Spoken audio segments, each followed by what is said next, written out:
सठ तेही भजो केही भजो तेही भजो। प्रभु ने मां अहिल्या को गति दी है, आगे बढ़े। गंगा जी का पावन तट आया है। गांधी सून समझ रहे हैं, ये विश्वामित्र जी का नाम है। अभी जो उत्तर प्रदेश में एक जिला है गाजीपुर, गाजीपुर का कोई है यहाँ पर? बहुत लोग हैं वो। गाजीपुर का नाम पहले गांधीपुर था। गांधीपुर, वहां के राजा थे महाराज गांधी, और गांधी राजा के बेटे हैं विश्वामित्र जी। गांधी राजा के बेटे कौन है?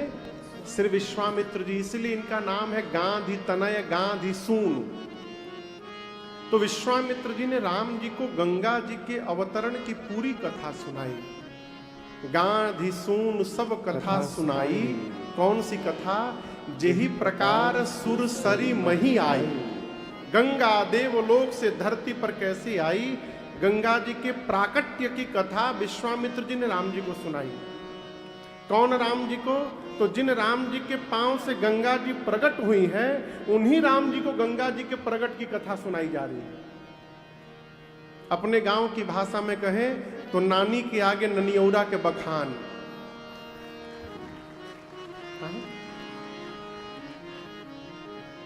जिन राम जी के चरण से मां प्रकट हुई हैं, उन्हीं राम जी को विश्वामित्र जी गंगा जी के प्रकट होने की कथा सुना रहे हैं।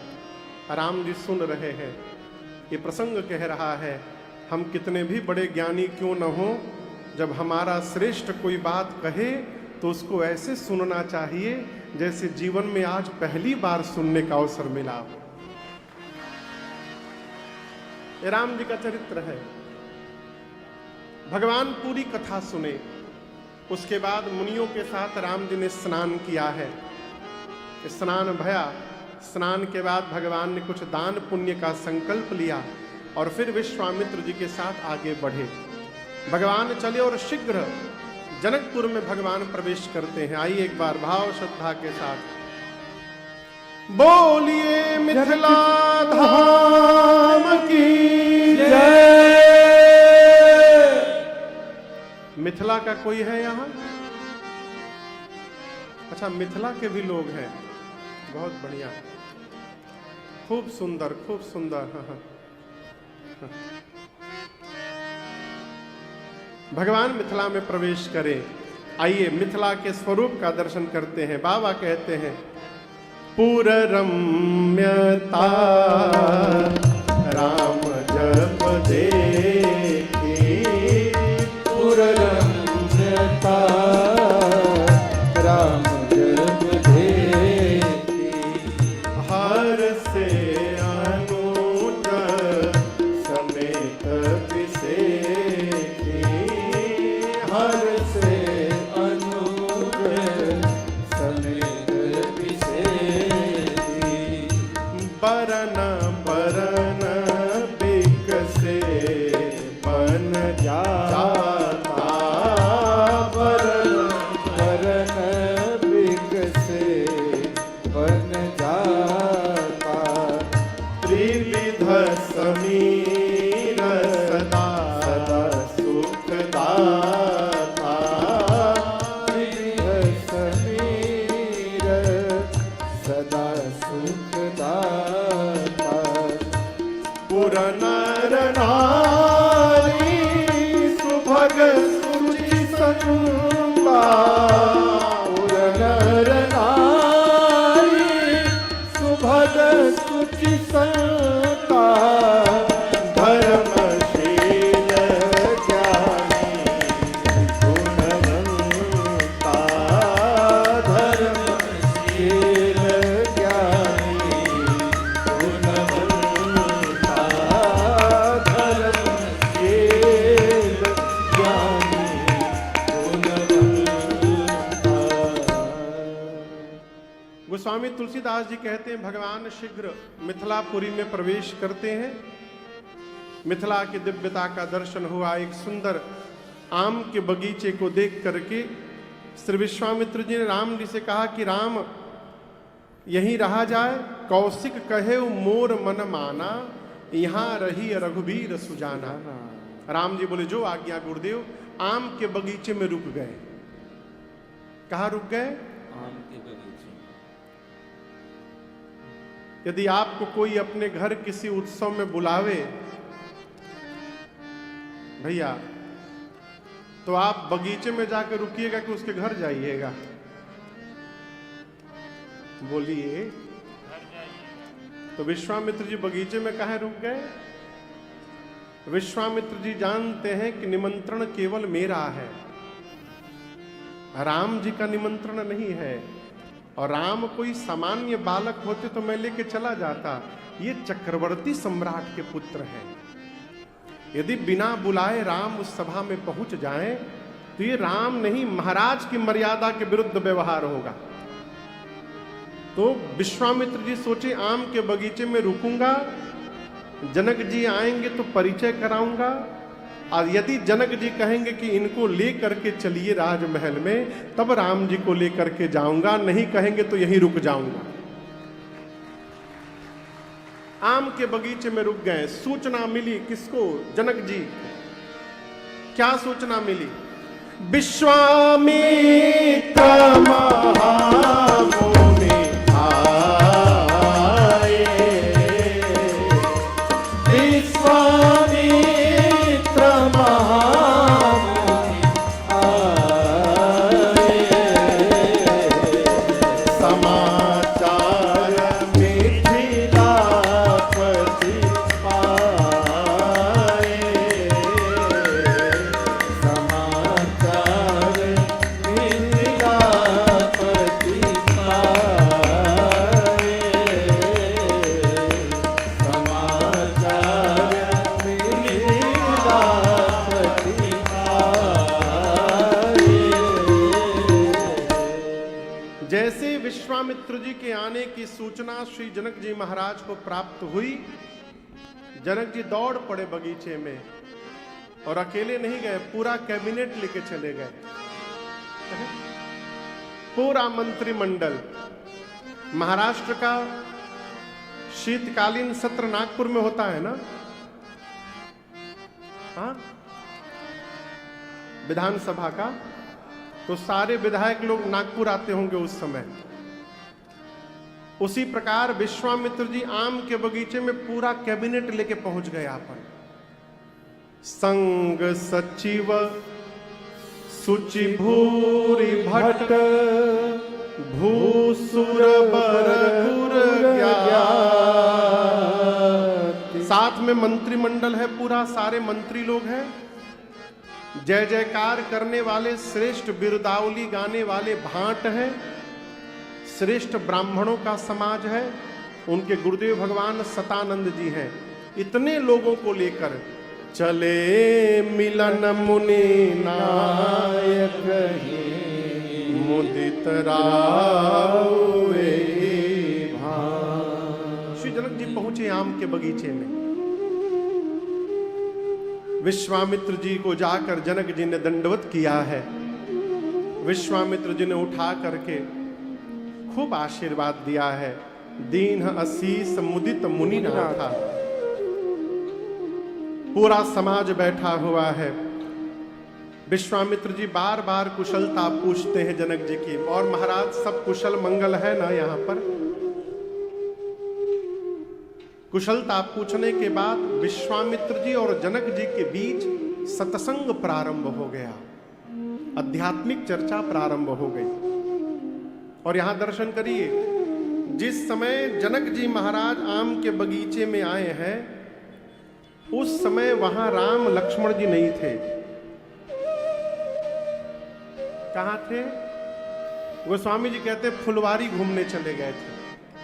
तो भी आए नहीं, तब तक फुलवारी घूमने का क्यों मन हो गया? इसके पीछे कारण है।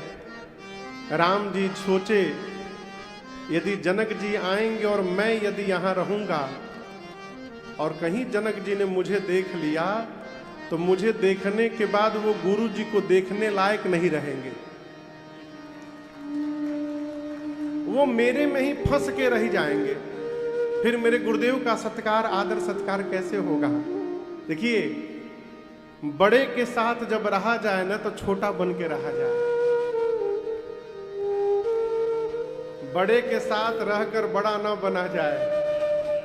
शिष्य गुरु जी के साथ रहे तो शिष्य शिष्य बने, खुद गुरु जी ना बन जाए। नहीं, गुरु जी को माला से एलर्जी, हम ही को पहना दीजिए।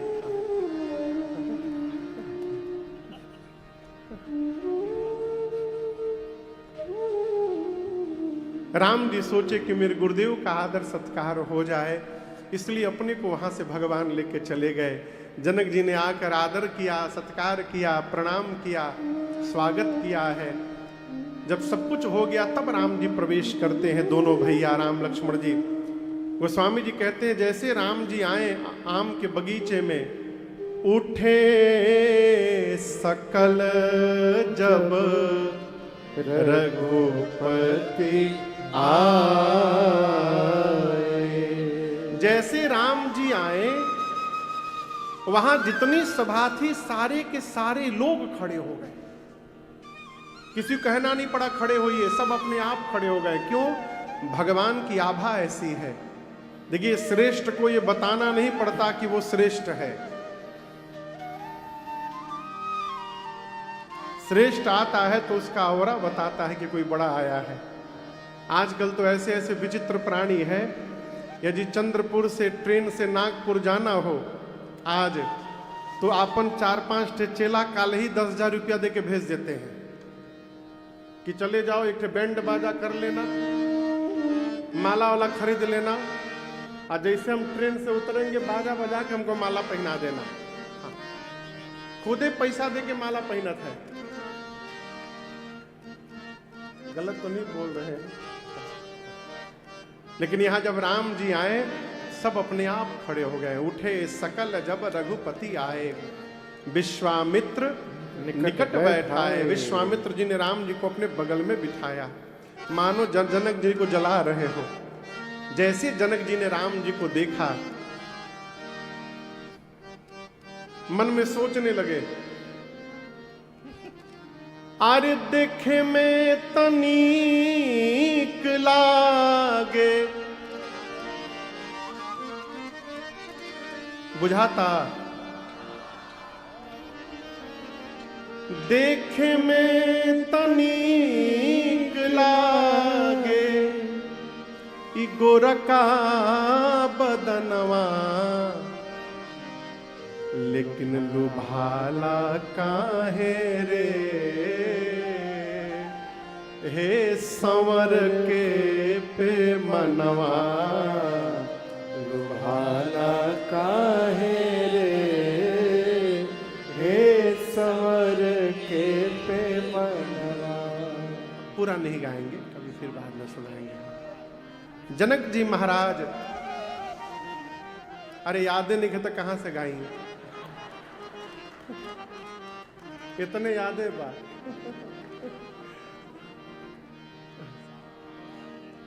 जनक जी महाराज ने जैसे मेरे प्रभु को देखा, देखते रह गए हो, कहने लगे कि ये गोरा वाला तो नहीं, इस सांवले को देखकर ऐसा लग रहा है कि मेरी जानकी के लिए एकदम योग्य दूल्हा ये है। परिचय पता चले ये हैं कौन, तो श्री विश्वामित्र जी से जनक जी हाथ जोड़कर पूछते हैं, मुनिवर आप बताइए, कहु नाथ इस सुंदर दो बालक, कहिए ये दोनों सुंदर बालक कौन हैं? क्या मुनि कुल तिलक, नृप कुल पाल। यहां जनक जी इतने भाव में आ गए हैं कि उल्टा बोल गए। बोलना चाहिए नृप कुल तिलक, कि मुनि कुल पाल। उल्टा बोल गए। क्या किसी मुनि के बेटे हैं? विश्वामित्र जी बोले नहीं। अब कंफर्म कराने के लिए पूछ रहे हैं, क्या किसी राजा के लड़के हैं? राजा के लड़का होंगे तो ब्याहवा हो जाए, मुनि के लड़का होंगे तो कैसे ब्याह होगा? हम राज घराने के मुनि पुत्र। तो पहले डाउट क्लियर किए, मुनि के लड़का है? विश्वामित्र जी बोले नहीं, गदगद हो गए, चलो समस्या खत्म, अब कंफर्म कराना है, किसी राजा के लड़के हैं। इस पर विश्वामित्र जी मौन हो गए। जनक जी बोले आप नहीं बोल रहे हैं, मैं बताऊं मुझे क्या लग रहा है? विश्वामित्र जी पूछे क्या लग रहा है? जनक जी बोले मुझे तो इनको देख करके ऐसा लग रहा है कि वेद जिनको नीति नीति कहते दिन रात नहीं थकते, वही ब्रह्म तो कहीं मेरे आंखों के सामने अवतार लेकर के नहीं आ गया है। ये मुझे पर ब्रह्म दिखाई पड़ रहे हैं। जिस प्रकार शरद पूर्णिमा के चंद्रमा को देखकर चकोर पागल हो जाता है, उसी प्रकार इन सांवले वाले को देखकर मेरा मन पागल हो गया है। आप सत्य बताइए ये है कौन? विश्वामित्र जी मन में सोचे धन्य है महाराज, पहली दृष्टि में आप पहचान गए कि ये ब्रह्म है। पहली दृष्टि में तो मैं भी नहीं पहचान पाया था जब तक ये ताड़का को नहीं मारे। बोले महाराज, रघुकुल मणि दशरथ के जाए, रघुकुल मणि दशरथ के जाए, मम हित लागे नरेश पठाए, मम हित लागे नरेश पठाए, सुंदर श्यामा गौर दो राता, सुंदर श्यामा गौर दो राता, आनंद हूँ के आनंद दाता, आनंद हूँ के आनंद दाता, आनंद हूँ के आनंद दाता। गोस्वामी जी बोले कि विश्वामित्र जी ने परिचय दिया, ये रघुकुल के मणि महाराज श्री दशरथ के पुत्र हैं राम लक्ष्मण। यज्ञ रक्षा के लिए मैं मांग करके लाया था। और आपको बताऊं जनक जी, ये जो राम जी है ना, इन्होंने यज्ञ रक्षा करने में घोर घोर निशाचरों का वध कर दिया है। ये छोटे से राम जी यहां पर धनुष यज्ञ सुनकर मेरे साथ दोनों भैया धनुष यज्ञ देखने के लिए आए हैं। ये नहीं कहा कि भाग लेने आए हैं। क्या करने आए हैं? धनुष यज्ञ देखने के लिए आए हैं। जनक जी महाराज सुने कि चक्रवर्ती सम्राट के बेटे हैं, चक्रवर्ती राजा के बेटे आम के बगीचे में रहेंगे, शोभा नहीं देगी। ले जाकर जनक जी अब मिथिला के सबसे सुंदर महल में श्री राम लक्ष्मण और विश्वामित्र जी को स्थान दिया। सुबह का समय था, विदा लेकर जनक जी व्यवहार हेतु गए। दोपहर में भोजन हुआ, भोजन के बाद विश्राम। ठीक 3 बजे विश्वामित्र जी राम लक्ष्मण जी को लेकर बैठे और कुछ वेद पुराण की कथाएं सुनाने लगे, कुछ चर्चा सत्संग करने लगे। सत्संग प्रारंभ हुआ, परंतु श्री लक्ष्मण जी का मन सत्संग में नहीं है। कहां है? लक्ष्मण जी का मन है कि यदि गुरु जी कही दे तो मिथिला थोड़ा घूम लिया जाता। और आपको बताऊं, ये लक्ष्मण जी का स्वभाव नहीं है। क्या राम जी को देखने के बाद भी कुछ देखने की चाह बचेगी? तो जो राम जी के साथ रह रहा है उसको ये नगर घूमने का भाव क्यों आ गया? लक्ष्मण जी नगर नहीं घूमना चाहते। लक्ष्मण जी अयोध्या से आए हैं। अयोध्या वो धरती है जहां भगवान ने अवतार लिया।